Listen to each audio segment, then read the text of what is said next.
네, 여러분 안녕하십니까. 보수의 시선에서 세대를 초월한 공감을 보여드리는 화요일의 더 라커룸. 자, 오늘도 함께 하셨습니다. 조갑재 TV의 조갑재 대표님 어서 오십시오. 안녕하세요. 네, 개혁신당 이기인 사무총장 어서 오십시오. 네, 안녕하세요.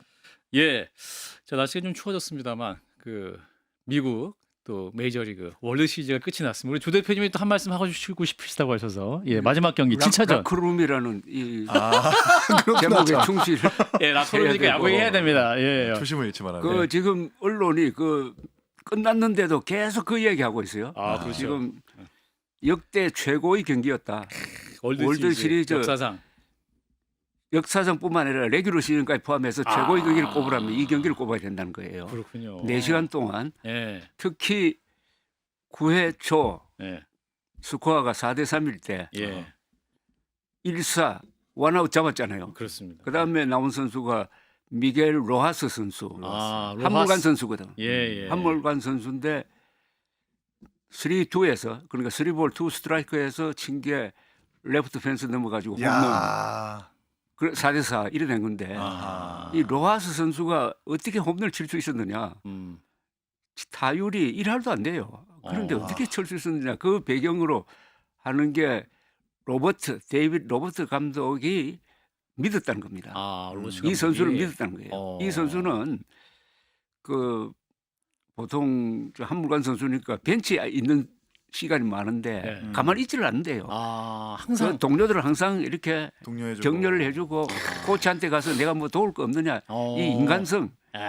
그래서 투입을 했는데 결정적인 홈런을 치고 결정적인 수비를 했습니다. 맞아요. 예. 수비 좋았어요. 예. 그래서 이번에 그 로버트 감독의 리더십이 인간적 리더십, 의리 이런 걸 많이 부각시키더라고요. 그렇군요. 로하스 선수도 부인이 당신은 홈런을 칠 거야. 당신은 홈런을 칠 거야. 항상 얘기해 줬대요. 그래서 또 이 응원을 또 긍정의 언어의 힘도 중요했다라는 점. 정치계의 로하스가 되겠습니다. 우리 사모님께서 당신은 당선될 거야. 당신은 당선될 거야. 당신은 의원이 될 거야. 개혁신당 저 말고. 또 월드 시리즈 MVP 받은 저 야마모토 투수 3승했잖아요, 그죠? 맞아요. 삼승한 선수가 20년 만에 처음 나왔는데 이 선수가 선발 투수 하고 나서 바로 본 투수 나온 거 아닙니까? 이것도 처음인데 본인이 자원을 했대요. 언제든지 내불러달라고 이렇게 하기 힘들거든요. 잘못하면 팔 빠진다고. 그 메디컬 코치가 이제 그만할까 했더니 메디컬 코치가 내일 나갈 수 있으니까 한번 몸을 관리하자 이렇게 얘기했다는 거예요. 그래서 몸을 딱 관리하고 그다음 일어나니까 왠지 좀 할 수 있을 것 같아가지고 뛰었다고 하는데 에리에더 저스가 우승을 했습니다. 자, 이제 개혁신당의 야마모토 이긴 선수 선전하시기를 바라면서 자, 이제 뭐 집에 가야 될 것 같지만 그래도 또 우리가 시사를 한번 다뤄야 될 것 같습니다. 자, 일단 어제 윤석열 전 대통령 내란 우두머리 재판이 있었죠. 여기서 이제 곽종근 전 특수사령관 이분의 또 충격적인 증언이 나왔습니다. 윤 전 대통령이 한동훈 전 대표 등 몇몇 정치인들의 이름을 호명하면서 잡아와라. 잡아오면 내가 총으로 쏴서라도 죽이겠다. 이런 말을 했다고 하는데 한동훈 전 대표도 굉장히 참담하다 하나 입장을 내긴 했습니다. 영상을 일단 보고 이어가겠습니다. 그날은 이제 그 국군의 날 그 행사 마친 군 수뇌부들이 몇 사람만 온다고 해서 우리 그 관저에 저 주거 공간으로 왔잖아요. 한 8시 넘어서 오셔가지고 앉자마자부터 그냥 소맥 폭탄주를 막 돌리기 시작하지 않았습니까? 내 기억에 술 아주 굉장히 많은 잔이 돌아간 것 같은데 거기서 무슨 뭐 시국 얘기할 그런 상황은 아니지 않습니까? 지금까지 제가 안 했던 말씀을 차마 그 말씀을 안 드렸는데 한동훈이하고 일부 정치인들 일부 호명하시면서 당신 앞에 잡아오라 그랬습니다. 저 표정 보세요. 당신이 회한에 가득 찬 표정. 총으로 쏴서라도 죽이겠다고 했습니다. 제가 참말은 그 말을 여태까지 어느 검찰에 가서도 그 말 얘기하지 않았습니다. 오늘 전 대통령께서 그 말씀 안 하셨으면 제가 그 얘기 안 했을 겁니다. 자 곽종근 전 사령관, 윤 전 대통령이 이제 재판에 출석을 해갖고 직접 증인 신문할 수 있는 기회가 있기 때문에 이분이 이제 며칠 전부터 이제 질문하면서 뭔가 이렇게 증언을 유도하려는 듯한 질문을 많이 했었는데 어제는 아주 또 충격적인 답변이 나왔습니다. 이 답변을 듣고 이제 윤 전 대통령 어색한 웃음을 지으면서 이제 추가 질문은 안 했는데 당신께서 그렇게 말을 했다라고 당신이라는 단어까지 썼습니다. 조 대표님 어떻게 들으셨습니까? 그 당신은 결코 별로 무리하게 안 보이던데요. 예, 제 예. 3자를 예, 뭐 그렇죠. 당신이라는 것처럼. 당신께서 그랬으니까. 예. 근데 여기에 뉴스가 많아요. 이 대화에서 그죠? 대화에, 예. 그렇죠. 아 이제 술을 저렇게 마셨구나 하는 게 딱 자리에 앉자마자 폭탄주를 그냥 돌리기 돌려가지고 시작했다니까. 예. 그런 이야기 나올 계제가 안 됐다고 하는 그 상황하고 네. 그러니까 술을 많이 마신 상태에서 난폭한 이야기가 나올 수도 있었겠구나 하는 생각도 드는데 이게 농담이 진담돼 버렸잖아요, 그죠? 예. 그래서 체포자 명단에 넣어버렸지 않습니까? 음. 그러니까 이 발언에 대한 신뢰성이 들어가고 그럼 두 사람 중에 누구 말이 맞느냐고 한다면 저는 곽종건 장군의 말이 정확하다고 생각합니다. 그것은 헌법재판소에서 이미 판명된 것 아닙니까? 네네. 끌어내라는 이야기가 있었다고 판단한 거 아닙니까? 헌법재판소가. 그렇더라도 술 마시는 장면을 대통령 입에서 저렇게 적나라하게 나왔다는 게 음. 굉장히 좀 인상적이었습니다. 이게 재미있다고 하기는 좀 그렇고요. 예. 그리고 10월 1일 군 수뇌부가 그 상당히 많이 모였잖아요. 그렇죠. 예. 그럼 그거는 그 북한 미사일로 한 방으로 보낼 수도 있잖아요.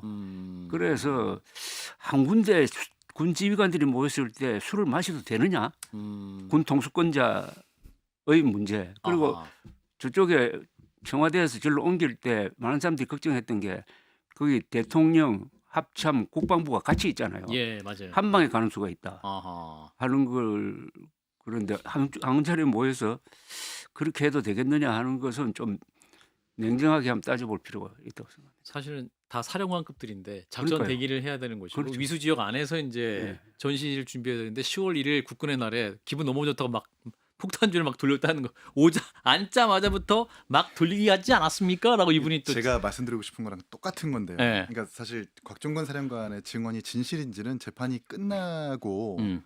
결과가 나와서 그게 진실로 판명이 되면 그때 비판을 좀 늦지 않을 거라고 생각을 해요. 그리고 헌법재판관 그 탄핵 국면에서 이제 뭐 의원들인지 요원인지 뭐 인원인지 그 증언이 혼재됐다라는 지적도 받았기 때문에 예. 아직은 저희가 중립적으로 판단이 늦지 않다고 생각을 합니다. 그런데 문제는 이 발언도 문제지만 그 수뇌부들 그러니까 전국을 방어하고 보호해야 되는 그 지휘관 사령관들을 불러 모아놓고 소맥 10잔에서 20잔씩 돌렸다라고 하는 거. 그러니까 서로 지금 공방하는 그 핵심 자체가 당신 술 많이 마셨으니까 기억 못하지 그러니까. 라고 하는 공방이잖아요. 맞아요. 그 말인즉 술을 많이 먹었다라는 것 아닙니까? 그러니까요. 근데 이게 하필 국군의 날이지만 국군의 날이라고 적국에서 침투하지 않을 거라는 보장은 없잖아요. 그 점이 사실 국민들에게 매우 충격적일 거다. 이렇게 국정을 운영했느냐.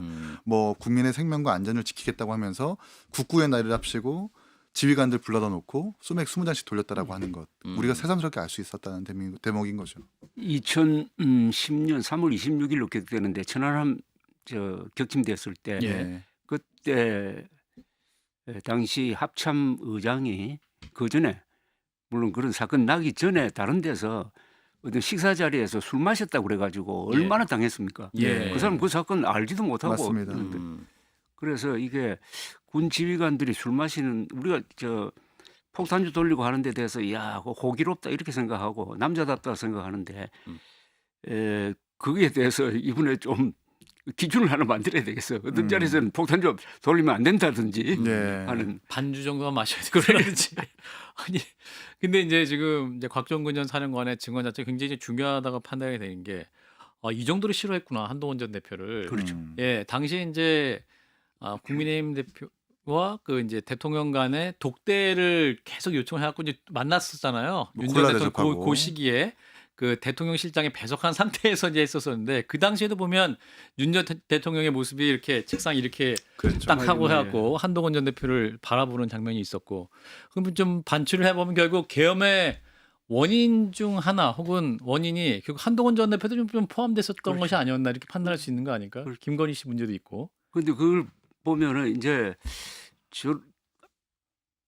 계엄이 제가 이 말을 여러 번 해서 좀 그런데 망상적 그리고 발작적 계엄이었거든요. 예. 망상이란 것은 부정선거가 있었다는 망상과 예. 그걸 계엄 선포하는 게 주도 면밀하지 않고 발작적으로 했는데 그 말은 감정적 동기가 있었다는 거죠. 그 감정적 동기는 두 가지가 아닌가 생각됩니다. 하나는 부인을 너무나 아끼는 나머지 부인을 지켜야 되겠다는 그 보호 본능이 굉장히 강했던 것 같아요. 예. 예. 그걸 뭐 사랑이라고 표현해도 뭐 예. 좋습니다만 예. 집착이라고 해야 될지. 음. 그리고 반대편에 서려고 하는 것으로 보이는 한동훈 전 당시 대표에 대한 어떤 증오심 이게 상승작용을 일으킨 면이 있지 않을까 하는 생각을 해봤습니다. 그때가 의료 대란을 지금 수습하려고 여러 번 시도를 했잖아요. 예. 한동훈 당시 대표가 예. 그때 선거 기간 중에도 그렇고 선거 끝나고 나서도 했는데 전혀 협조가 안 됐거든요. 근데 협조가 안 된 이유도 또 김건희 씨가 2,000명 정원에 그렇게 집착했다는 것 아닙니까? 숫자. 네. 또 하나는 또 한동훈 전 대표 얘기는 그 당시에 이제 윤 전 대통령에게 특별 감찰관 얘기를 했다는 거예요. 그렇죠. 이제 그렇죠. 특별 검사 말고 이제 대통령실한 특별 감찰관을 임명을 해라. 빨리 하라고 그래서 그랬죠. 좀 그 대통령 가족들 또 여사 포함해서 관리할 수 있도록 하라. 요 말을 했었었는데 여기에 또 굉장히 화가 났던 것 같다. 근데 그걸 크게 생각해 보면 네. 윤석열 대통령을 위하는 말인 그렇죠. 거잖아요. 네. 김건희 여사의 뭐 특검도 처음부터 되게 강하게 받으라고 한 것이 아니고 대통령과 어느 정도의 좀 교감이 있었을 거고 예. 또 특별감찰관이라는 나름의 대안을 낸 건데 음. 그것조차도 현명하게 받지 못했다라는 것은 음.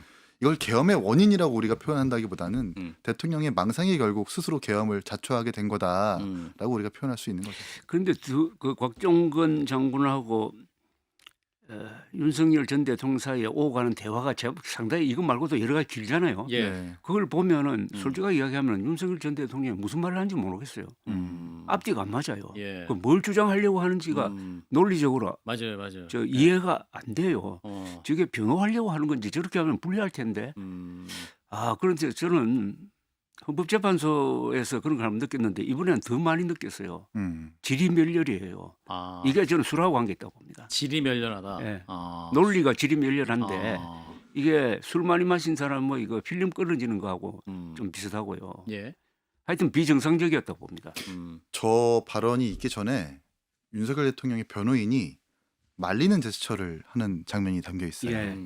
곽종건 사령관한테 이렇게 술 많이 드셨죠?라고 물으니까 그 중간에서 변호인이 잠깐 끼어들어가지고 좀 그만하시죠라는 그 장면이 있습니다. 그러면서 마이크로 새어 나오는 말이 질문 몇 가지만 하려고요라고 얘기하거든요. 예. 그 틈새를 한번 보시면 변호인들의 말도 지금 안 듣고 있다라는 것을 우리가 알 수 있는 거고 이미 변호인의 통제를 벗어났다라는 걸 우리가 알 수 있기 때문에 아마도 윤석열 대통령의 변호인단도 지금 답답함이 상당할 거다라는 생각도 듭니다. 그렇게 봅니다. 네. 이분이 이제 곽종근 전 사령관이 국회의원 체포 지시에 결정적 증언을 했기 때문에 이 증인의 증언을 무력화하려고 하는 것 같아요. 이를테면 중간중간 압박해서 질문을 하다가 나중에 이제 이분이 나간 다음에 재판장한테 탄핵 심판 때도 소추인이 몇 개 질문을 하면 답변도 길고 엉뚱한 얘기를 많이 하고 이래서 사실 뭐 몇 개 묻지도 못했습니다. 뭐 이런 얘기 한다든가. 그러니까 또 이게 지기현 판사가 사람마다 다 말하는 게 성격이 다 다른데 뭐 그렇게 그런 걸 지적하냐 뭐 이런 얘기를 하면서 그러니까 핵심적으로 이 곽종근 전 사령관의 증언이 믿을 수 없다. 요거를 좀 만들려고 하는 듯한 느낌이에요. 헌법재판소에서 판명 결정이 나온 가장 큰 이유가 예. 저 헌법재판관들의 판단으로 곽종근 사령관의 이야기가 정확하다 이렇게 판단한 거거든요. 맞습니다. 예. 예. 그래서 문영배 전 재판관. 헌법재판소장 대행교사 인터뷰를 하면서 곽종근의 말이 맞고 윤석열의 말은 틀렸다. 그러면서 곽종근 장군이 상관을 잘못 만나가지고 고생한다 뭐 이런 취지의 이야기를 맞습니다. 하는데 다만 이분이 그때 김병주 의원하고 그 인터뷰를 예. 너무 빨리 하는 바람에 찍혔죠. 유튜브로. 그렇죠. 예. 많이 찍혔지만 결국 이분의 신뢰성이 있다고 봅니다. 그렇군요. 자, 아무튼 뭐 재판이 공개되니까 더 좀 상세하게 좀 알 수 있을 악에 대해서 뭐 좋은 측면도 있는데 자 이제 또 한덕수 전 총리 공판에는 조태열 전 외교부 장관이 나왔다고 하죠. 이분이 최상목 전 부총리가 한덕수 전 총리한테 왜 개헌 반대하지 않으셨습니까? 50년 공직 생활을 마무리하려고 했습니까? 라고 따졌다고 하고 이상민 전 장관을 향해서는 원래 예스맨이니까 노라고 못했겠지 했다고 하죠. 그리고 이제 조태열 전 외교부 장관이랑 이상민 전 행안부 장관 설전이 있었다고 하고 당시 국무회의 네, 맞습니다. 제대로 갖춘 거냐 요거 갖고 이제 설전 벌였다고 하는데 이거 어떻게 들으셨는지 조 대표님. 저는 그 전부터 이 두 사람이 굉장히 믿음직해 보이더라고요. 최상목하고 조태열 아. 두 사람은 그동안에 정은이나 이런 게. 음. 근데 이번에 재판 과정에서 생각보다 한덕수 당시 국무총리의 행동이 단호하지 못했다 예, 예, 예. 하는 게 좀 많이 드러났죠. 나오는 예. 것 같아요. 음. 그리고 공직 생활 몇십 년을 망치렵니까 하는 건 정말 뼈아픈 지적이고 음. 저는 의료 대란이 확대되는 과정에서 음. 꼭 이걸 말릴 수 있었던 사람, 또 대통령이 버거워하는 유일한 사람이 한덕수 당시 국무총리였는데 말리기는 그냥 플러스 알파 해가지고 의사들을 막 공격했던 그 장면이 눈에 선해요. 예. 이 장면하고 연결됩니다. 그렇군요. 우리가 이 CCTV가 공개되기 전에는 최상목 대행이 계엄 국면에서 핸드폰을 바꿨다고 하면서 계엄에 적극적으로 동조하고 증거를 인멸하려고 했던 건 아니냐라고 의심의 눈초리를 국회에서 보낸 적이 있었었고 예. 한덕수 총리가 탄핵 국면에서 그 최후 변론 때 뭐라고 했냐면 대통령이 다시 생각할 수 있도록 최선을 다해서 설득하였다라고 하면서 대중의 어떤 여론이라든지 언론 보도는 한덕수 총리는 말렸구나 라고 그 방향으로 갔었어요. 근데 CCTV가 공개가 되니까 아니었던 거죠. 오히려 가만히 있었던 최상목 대행이 더 분노하고 말리려고 했었었고 한덕수 총리가 오히려 이상민 장관과 웃으면서 그 포고령이 적혀 있는 의심이 든 쪽지를 두고 오래 가지고 대화를 있으면서 했죠. 사실 말리지 않은 장면이 공개되지 않았습니까? 예. 그러니까 저희가 재판에서 나온 정보들을 다 듣고 이렇게 평가하기보다는 좀 엄중하게 바라보면서도 그 재판 결과에서 진짜 계엄을 말리려는 충신과 진짜 계엄에 동조하려고 했었던 간신이 잘 이제 곧 구분될 거라고 생각을 합니다. 예. CCTV가 정말 중요한 증거였죠. 그거 없었으면 큰일 날 뻔했습니다, 정말. 그러니까 또 그 증거가 보존됐다는 것 자체도 굉장히 중요한 사실이었던 예. 것 같고. 자, 이런 가운데 내란 특검에서 이제 추경호 전 국민의힘 원내대표 23시간 동안 조사를 한 다음에 이제 영장을 청구했어요. 구속영장. 이제 범죄의 중대성, 증거인멸 우려를 고려했다고 했고 영장도 한 160페이지 굉장히 길다고 하죠. 자, 추경호 전 원내대표님 불체포 특검 포기하겠다 이렇게 얘기를 했습니다. 영장 발부 과연 될 것이냐. 만약에 영장이 발부되면 그 파장은 어디까지 갈 것이냐. 조 대표님부터. 이건 발부되어도 파장이 크고 안 되어도 크고 예. 그러네요. 두 개 다 그런 크네요. 네. 건데요. 지금 면책특권의 그 문맥을 읽어보면은 국회의원의 발언과 표결에 대해서는 국회 바깥에서 책임을 묻지 않는다고 돼 있어요. 그렇습니다. 그러니까 거기에 충실하면은 책임 묻기가 좀 어려울 것이다 하는 생각이 드는데 워낙 이 사안이 상상도 할 수 없이 중요한 사안이고 네. 그때 한동훈 대표는 즉각적으로 이게 불법이다. 예. 이건 막아야 된다라는 결단을 내렸고 원내대표는 그와 정반대되는 결단을 내렸으니까 예. 한동훈 대표 행동이 하나의 이 판단의 그 기준이 될 수도 있겠어요. 그러면 굉장히 불리해지죠. 예. 그다음에 이제 특검 수사에서 윤석열 대통령과 추경호 대표 사이의 어떤 교감이 있었느냐, 사전에 무슨 모의가 있었느냐, 그날 밤에 어떤 대화가 있었느냐, 네. 이걸 앞으로 이제 영장실질심사한테 할 때 내어놓을 예. 거 아닙니까? 예. 그것에 의해서 이제 결정될 거로 보는데 이준석 저 개혁신당 대표? 대표가 상당히 신중한 글을 하나 올렸어요. 저는 공부가 되더라고요. 아, 그래서 추경호 말하자면 형사처벌을 반대하는 입장으로 이렇게 했습니다. 예. 그 면책특권의 역사가 아하. 영국에서 나온 거거든요. 영국의 왕과 의회가 항상 싸울 예. 때 그 의회를 보호하기 위해서 만든 게 면책특권이고 이게 이제 다른 나라로 퍼져갔는데 네. 그 역사성까지 따지면은 형사처벌은 무리고 이것은 정치적으로 판단해야 된다. 즉 선거에서 심판하면 될 것 아니냐 하는 이런 꼭 그 형사처벌을 통해서 이걸 재단해야 되느냐 하는 데 대한 의문을 제기한 거는 상당히 생각을 하도록 만든 좋은 글이었다고 저는 생각을 해요. 예. 그러니까 표결에 불참을 했고 의원총회 소집을 당사에서 국회 다시 당사에서 국회 두 번이나 번복을 했고 그렇죠. 그리고 윤석열 대통령과 통화한 이후에 번복했다라는 게 지금 쟁점인 것 같아요. 또 한동훈 전 대표에게 전화해서 당사로 내려와라라고 이제 그렇죠. 국회에 있는 한동훈 전 대표와 한동훈 전 대표와 함께 있는 의원들에게 당사로 내려와라. 네. 이렇게 근데 얘기했다는 이걸로만으로는 구속영장이 발부되기는 힘들 것 같고 그 추가로 특검에서 뭔가 추경호 대표의 핸드폰 내지는 추가적인 증거를 확보를 했는지는 모르겠는데 오늘 또 마침 한동훈 대표도 입장을 밝혔더라고요. 예. 추경호 대표가 사전에 계엄을 인지했다라고 하는 객관적 증거는 없어 보인다. 그래서 추경호 대표의 구속영장은 기각되어야 한다라고 입장을 아까 몇 시간 전에 밝힌 걸 제가 기억이 나거든요. 그런 거 봐서는 글쎄요. 더 추가적인 증거가 있을지 없을지 모르겠지만 이 상태로는 아마 기각이 될 것 같고 그리고 국회에서 본회의 표결 중에 의원총회를 소집한다고 해서 그게 위법으로 판단하기는 사실 어려운 것 같아요. 그리고 계엄해제 표결을 완전히 국민의힘 의원들이 전체 다 참여하지 않은 것도 아니고 또 민주당 여당 의원들 당시 야당이죠. 야당 의원들도 어떤 물리적 그러니까 제한적인 여건 때문에 참여하지 못한 분들도 있기 때문에 표결을 단지 불참했다고 해서 내란에 동조했다거나 표결을 방해했다고 하는 논리까지 이어지지는 어려울 거다. 예, 추가적인 핵심 증거가 있을지는 모르겠지만 그게 사실 핵심일 거다라는 생각이 듭니다. 그런데 역설적으로 한동훈 전 대표, 당시 대표를 따라서 표결에 참여한 18명, 예. 18명의 가치가 상당히 높아지는 것 같아요. 그렇죠. 이 18명은 어떻게 보면 의인이라고도 볼 수 있는 사람입니까? 그렇죠. 예. 이 사람들이 그 혼란기에 추경호 원내대표하고는 완전히 다른 판단을 해가지고 표결에 참여하고 그래서 정당 해산 이야기가 앞으로 나오면은 이 18명 덕분에 한동훈 대표 덕분에 정당 해산은 무리다 하는 이야기가 나올 수 있도록 했잖아요. 그런데 지금 국민의힘의 처지는 바로 추경호 노선을 따랐던 사람들이 지금 실권을 잡고 있잖아요. 맞습니다. 예. 예. 근데 추경호 원내대표가 이제 이런 또 진술을 했다고 합니다. 이제 의원들 단체 대화방에서 당시 포고령이 위법하다고 지적을 한 사람은 없었다. 그리고 포고령을 심각하게 여겼다면 의총 소집할 엄두도 내지 못했을 것이다. 국회 출입이 가능해서 무력화는 인식 못했다. 이렇게 취지의 발언을 했는데 사실은 다 양보를 하더라도 이 포고령이 위법하다 지적한 의원이 한 명도 없었다. 그 포고령을 심각하게 여기지 않았다라는 건데 계엄을 그러면 심각하게 여기지 않았다는 얘기잖아요. 이거 좀 문제 있는 거 아니에요?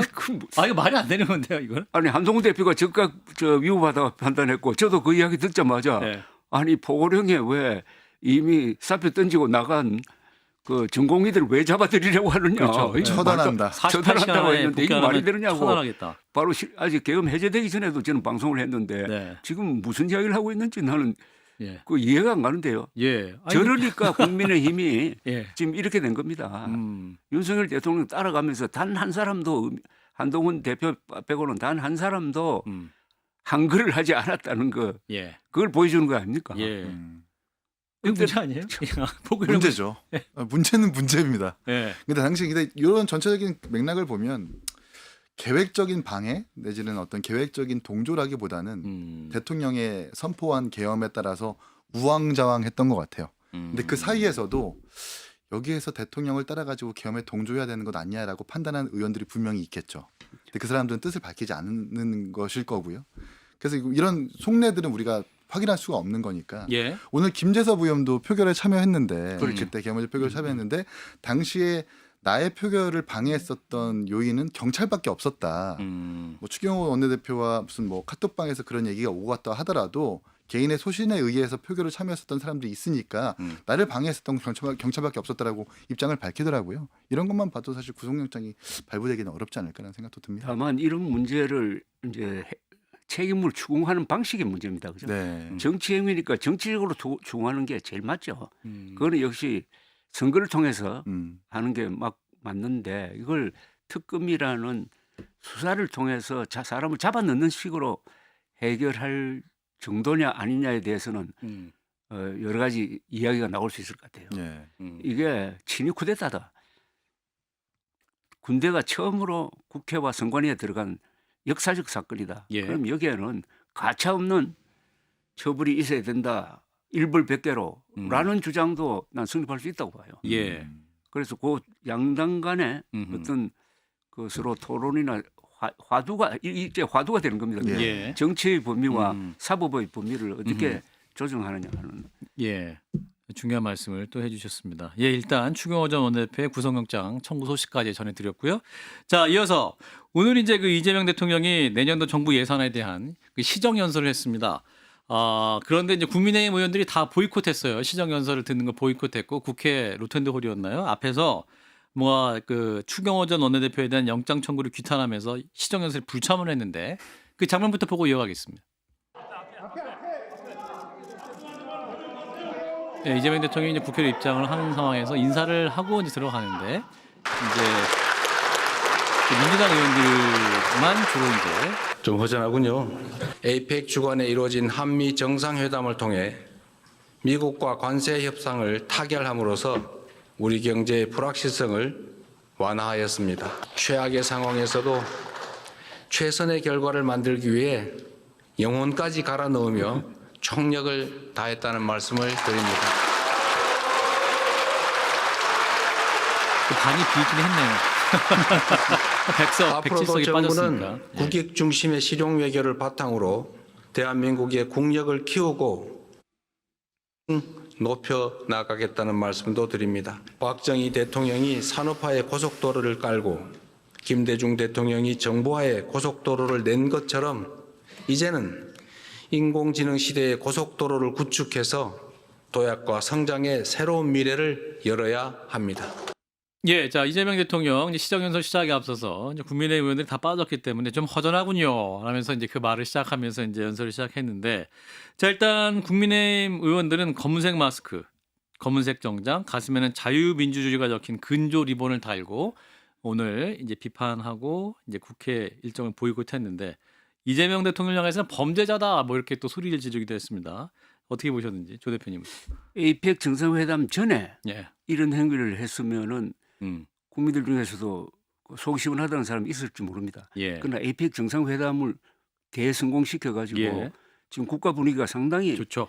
바뀌고 있고 또 이재명 대통령도 그 재판 중지법 같은 거 취소시키고 해가지고 상당히 여유 있게 나가는 이 상황에서 국민의힘이 보이콧한 거는 계산도 안 맞고 이거 어떤 역사 흐름에 타지 않고 승차 거부하는 것 같은 그런 느낌도 받았어요. 역사가 진전하는데 역사가 앞으로 가고 있는데 승차를 거부하는 완전, 앞으로 나간 역사에 아니, 좀 낙오되는 그런 낙오되는 느낌. 느낌. 이 흐름에 지금 많이 달라졌잖아요. 그렇죠. 예. 예. 자, 이긴 사무총장.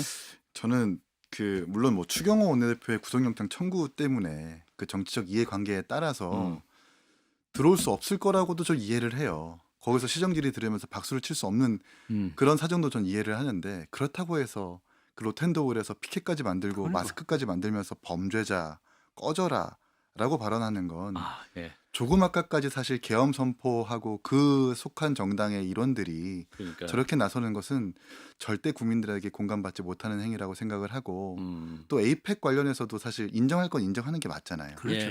그리고 에이펙이라는 게 그냥 다자회담만 있었던 게 아니고 무슨 뭐 한미정상회담 계속 한미정상회담도 있었었고 여러 가지 사안이 좀 복잡하게 있었었던, 사실 되게 아주 복잡한 외교관계 기술이 필요했었던 건데 큰 무리 없이 잘 치렀다면 좀 쿨하게 인정해 주는 게 훨씬 더 오히려 민주당 내지는 중도 연성 지지층한테 평가를 받을 수 있는 그런 계기일 수 있었다고 저는 생각을 하거든요. 근데 지금은 그냥 다 싫어 라는 느낌이 좀 너무 많이 들어서 안 해. 뭐 이거 싫어. 근데 결국 이게 평상시의 야당이라면 모르는데 곧 계엄을 거쳤고 또 수사를 받고 있는 상황에서 이런 제스처를 취하는 건 정무적인 판단이 매우 떨어지는 거예요, 사실은. 이건 그냥 억지로밖에 저는 보이지 않기 때문에 장동혁 대표가 이건 되게 상당히 잘못 판단했다라는 생각이 들고요. 한편으로는 오늘 그 시정질이 이전에 원래 대통령과 오부 요인들 그리고 야당 대표들 이제 초청해놓고 사전 환담하거든요. 근데 조국 대표는 불렀는데 개혁신당 대표는 안 불렀어요. 그래서 원래 불러야지 가는 거예요? 당연히 가는 게 원래 아니라? 부릅니다. 당연적으로 가는 거 아니에요? 원래 불러요. 당연적으로 하는 게 아니라 원래 의례적으로 대표님 오세요라고 이렇게 부르는데 기준이 없이 어떤 조국 대표는 부르고 뭔가 세석의 대표 야당 대표 기혁신 대표는 안 불렀다라는 것은 대체 무슨 의미일까? 정부가 불편해하는 게 있을까 혹시? 이준석 대표가 또 잘한 회담이라고 칭찬 많이 했는데. 그럼요. 그렇죠. 그러나 제가 처음 말씀드리는 겁니다. 대표는 직접 들어가가지고 시정 질의를 끝까지 들었어요. 그런데 사무총장으로 드릴 수 있는 말씀은 어떠한 기준을 세워놓고 오부 요인과 함께 야당 대표를 초청을 해서 이전 시정 질의에 대해서 전 이런 기조로 한번 설명하려고 합니다. 많은 협조 바랍니다라는 게 역대 관례였는데 누구는 부르고 누구는 안 부르고라고 하는 게 과연 어떤 평가를 받을까라는 생각도 들고요. 예, 좀 그 부분은 아쉽네요. 오늘 연설에서 처음으로 박정희 대통령이 이름이 나왔어요. 예. 박정희가 고속도로 산업화의 고속도로. 고속도로, 김대중 대통령은 정보화의 정보화의 고속도로. 고속도로. 예. 거의 처음 아닌가요? 박정희 대통령을 칭송하는. 그러니까 어떤 업적을 인정하는 그런 인정하는. 발언인 거죠. 예. 네, 공식적으로. 예. 그런 부분도 인상적으로 들으신 것 같고. 자, 에이펙 얘기가 잠깐 나와서 이제 좀 드려보면 이제 대성공이었다 이렇게 말씀해 주셨는데 영혼까지 갈아 넣으면서 총력을 다했다. 대통령이 그 얘기를 하니까 또 우리 대표님 인상적이셨던 것 같아요. 이제 열심히 하긴 했어 우리 정부 모두. 예. 그리고 이게 경주에서 이루어진 게 잘 됐다고 봅니다. 경주. 예. 경주, 신라, 경주, 왕관, 금관 이런 게 서로 맞아가지고 우리나라 금관이 세계적으로 유명하게 된 거 아닙니까? 그렇죠. 예. 예. 그만큼 신라라는 나라가 예. 한때 통일을 해가지고 동북아시아에 300년 되는 평화를 불러왔구나 하는 것도 좀 알게 됐고 예. 특히 이번 첨단 제조 한국이 가지고 있는 첨단 제조업과 AI를 결합시키면은 한국이 선도국가 될 수 있다 하는 하나의 비전을 만들었잖아요. 네네네. 예. 그건 거대한 비전 아닙니까? 예. 그렇죠. 그래서 지금 그게 전부 다 미래, 먹거리 이쪽으로 국민 관심이 앞으로 쏠릴 수 있도록 만든 거거든요. 예. 큰 화두를 하나 만들었어요. 예. 그리고 한미 관세 협상의 디테일 부분에서도 우리가 3,500억 그 말하지만 분할 납부하는 식으로 해가지고 예. 외환 시장에 대한 충격 줄이고 그다음에 떼이지 않도록 그 여러 가지 장치를 몇 개 한 거. 상업적 합리성. 그렇죠. 예. 뭐 등등. 그래서 분위기가 확 바뀐 것 같아요. 그래서 체험하시기에. 대통령의 힘이 강해지니까 상대적으로 이 정청래 민주당 대표가 작아진 것 같아요. 그래서 그 재판 중지법 아주 간단하게 재판 중지법 철회해라. 지금 아니다. 아니 그건 굉장히 중요한 게 예. 이번에 이 정치판을 경색시키는데 외관 하나를 해체한 거거든요. 그렇죠. 예. 이제 그건 뭐냐 하면은 헌법 제84조를 자기 나름대로 해석을 하고 또 사실은 6월 초에 서울고등법원 재판부가 사실상 무기 연기를 하면서 헌법 제84조 이야기를 했다고. 맞습니다. 예. 그래서 그걸 기정사실로 만들어버린 겁니다. 예. 헌법 84조 유권 해석을 해버린 거예요. 예. 그러면은 재임 기간 중에 재판 없다고 봐야 돼요. 그러면 앞으로 4년 동안 국정에 전념할 수 있지 않겠습니까? 예. 그러면은 반사적으로 사법부 압박할 필요 없잖아요. 이제 조희대 물러나라고 할 이유도 없잖아요. 그렇죠. 불필요하게 맞아요. 그래서 예. 국익 중심의 실용 정치가 가능하는 분위기를 지금 만들어가고 있다고. 한미 회담 관련해서는 예. 이제 뭐 분납 결정, 그러니까 평상시와 같았으면 뭐 정상적이지 않은 협상일 수 있겠지만 어떤 평론인은 그렇게 평가하더라고요. 강도와의 협상이기 때문에 강도. 사실 어떻게 선방하느냐로 평가를 해야 된다. 예. 일본과 당장 비교를 해보면 그 5,500억 불을 이제 미국이 원하는 투자처에 투자해야 된다라는 조건을 달았지만 우리나라는 어쨌든 김정관 장관이 버텨서 상업적 이익이 보장되는 곳에 그렇게 투자하기로 한다라는 그 조건을 MOU에 담아놓은 것 아닙니까? 그건 어쨌든 트럼프 대통령도 되게 뭐 터프하다라고 평가할 정도로 우리나라 강요들이 잘 버틴 것 같아요. 그 부분은 충분히 평가할 만하다고 생각을 하고 경주 선언문을 제가 뭐 영어지만 번역을 돌려가지고 좀 봤는데요. 사무총장하고 다릅니다. 예. 예. 그 저출산 고령화 도시화와 같은 우리나라의 가장 핵심적인 그렇죠. 의제를 경주 선언에 채택시켰다라는 건 굉장히 의미가 있는 것 같아요. 사실 우리나라의 문제이지만 그렇죠. 다자 회담에서의 그 전 세계 의제로 채택했다라고 하는 것은 나중에 G7이나 G20이나 연성해서 채택시킬 수 있다라는 가능성이 열렸기 때문에 우리나라의 저출산 문제가 전 세계 저출산 문제구나라고 평가할 수 있는 부분이라서 예. 이 부분은 상당히 좀 평가할 만하다고 생각을 하고요. 또 늘 이렇게 전 세계에서 재생에너지만 되게 중요하게 생각했는데 이번에는 천연가스, LNG라든지 화석연료를 이제 중요시해야 된다라는 내용도 담겨 있어요. 그러니까 무게 중심이 현실적으로 이동했다라는 건 되게 눈여겨봐야 될 지점인 것 같고 다만 뭐 우크라이나나 가자지구나 뭐 남중국해 같은 정치적 분쟁에 대해서 일절 배제 언급이 없었거든요. 예. 이런 부분은 아쉽지만 성과 있는 선언이다라고 저는 평가할 수 있겠습니다. 그런데 여기 빚을 받아야 될 사람이 못 보고 있는 사람 세 사람이 있어요. 한 사람은 이철우 경북도지사. 예. 그리고 인천하고 경주가 이렇게 경합했을 때 경주로 땡기는데 역할을 한 김석기 예. 의원. 예. 그러고 저 경주시장 준하경 아니 이 사람들이 다 국민의힘 아닙니까? 맞아요. 예. 그런데 그 뭡니까 리셉션에도 안 갔잖아요. 예. 그리고 이번에도 이렇게 하니까 예. 자기들이 차지할 공이 있는 거예요. 맞아요. 예. 예. 계엄령 없었으면 이재명 대통령 자리에 윤석열 대통령이 그렇죠. 화려한 조명을 받을 수 있었잖아요. 예. 그게 제일 원망스러운 거죠. 사실 윤석열 정부 때 이번 에이펙에 시진핑 주석을 참여시키기 위해서 굉장히 외교부가 노력 많이 했다고 그랬어요. 그래요. 맞아요. 예, 맞아요. 굉장히 노력 많이 했었고 참석하는 걸로 방향으로 갔었었고 그 과실을 수확만 하면 되는 거였는데 그 모든 기회가 이제 다 날아가고 이제 이재명 정부가 그걸 잘 마무리했다라는 점입니다. 자 이제 한미 관세 협상 팩트 시트가 이제 조만간 나온다 그러는데 이제 일본 같은 경우에 이제 미일 정상회담 팩트 시트도 공개되면서 어디 기업에 투자한다 이거 자세히 나왔었거든요. 이제 그러면 이제 요 내용도 우리가 이제 어떻게 협상이 타결됐는지 그 부분을 좀 잘 볼 수 있을 것 같은데 자 이제 투자 대상을 선정할 때 우리 정부가 얼마나 의견을 반영할 수 있을 것이냐 이제 상업적 합리성이 중요한 기준이 될 것이라 말을 했는데 이 부분은 어떻게 보시는지?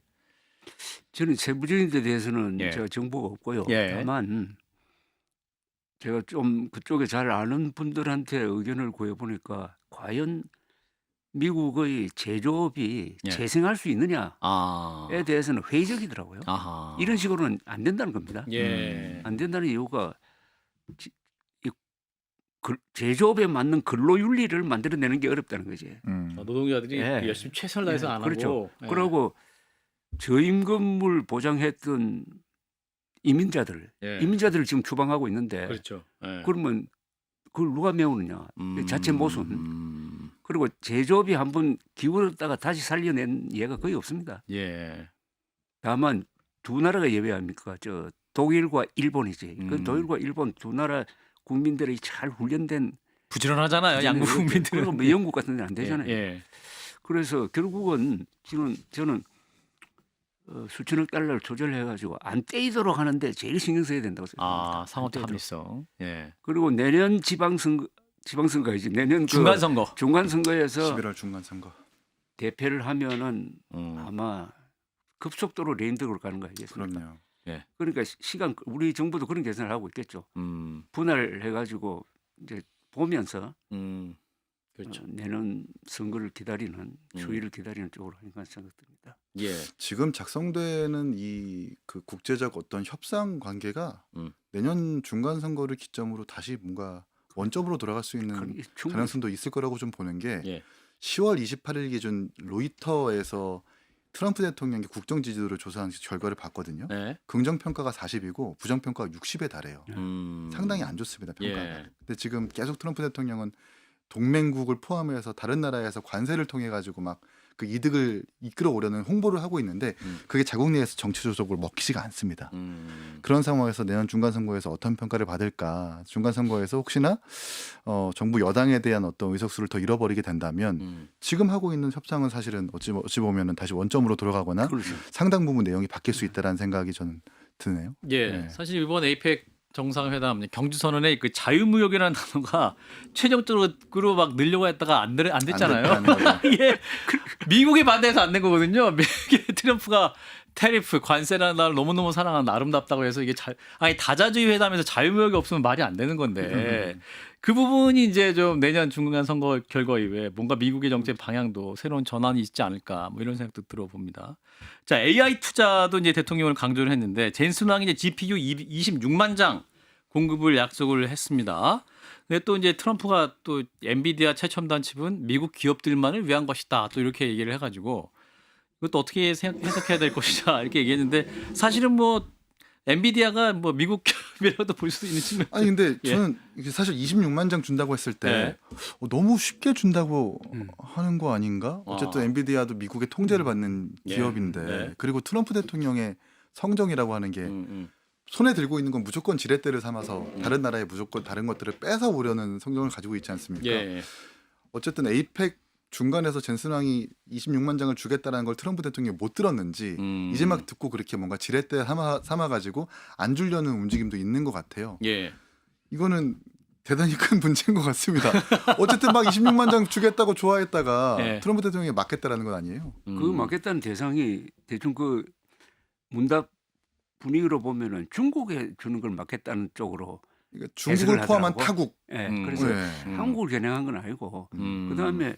아니 우리한테 공짜로 주는 것도 아니고 파는 거 아닙니까? 예. 그러고 이런 걸 만든다는 게 결국 NVDI 회사에도 도움이 되니까 지금 그럼요. 그렇죠. 이런 그 젠스랑도 공조 구조를 비즈니스맨이죠. 만드는 거지. 예, 예, 그러니까 우리와 같은 강력한 포트폴리오를 가진 네.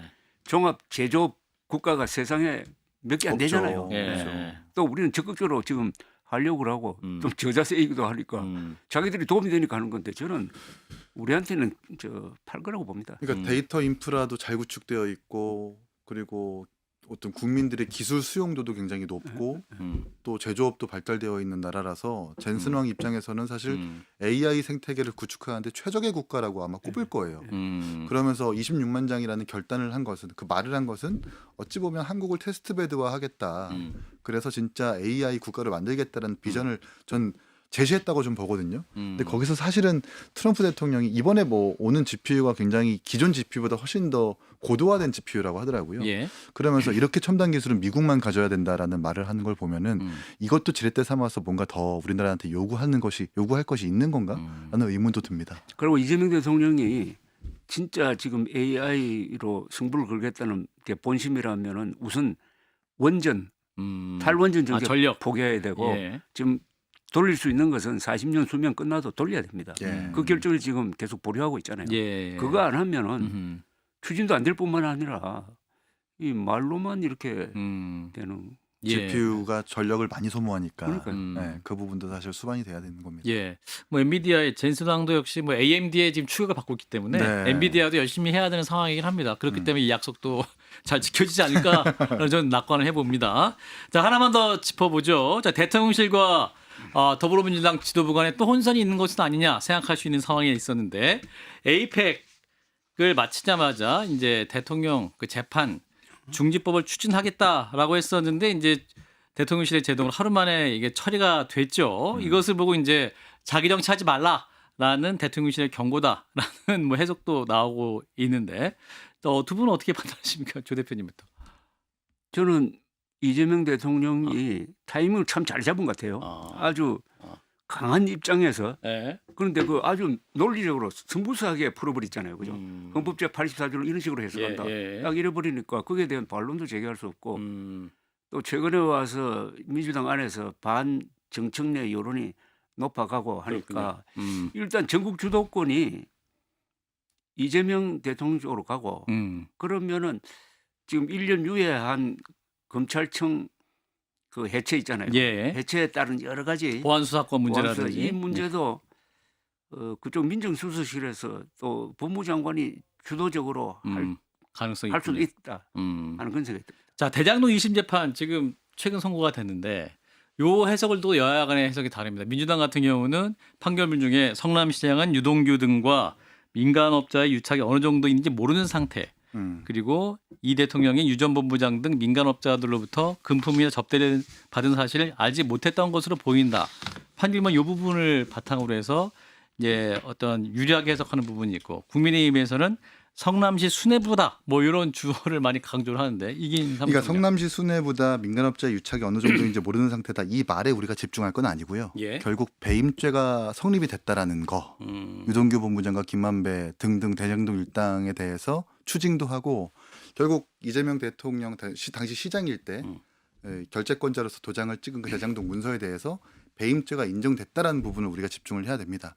나중에 퇴임 후에 어쨌든 이재명 대통령도 재판을 받을 텐데 만약에 이게 정책적 판단이어서 배임죄가 성립이 안 됐다면 불리하지 않았을 텐데 사실 이 판결은 이재명 대통령에게 상당히 불리한 판결이 될 거예요. 왜냐하면 어쨌든 문서로서 보고를 받고 도장을 찍은 사람은 이재명 대통령 당사자였거든요. 그리고 민간업자에게 더 많은 이익을 몰아준 것이기 때문에 그게 적극적 고의이든 미필적 고의이든 어쨌든 결과적으로 이재명 대통령에게 불리한 국면으로 접어들게 된 겁니다. 예. 조 대표님 첨언하실 게 있으시면.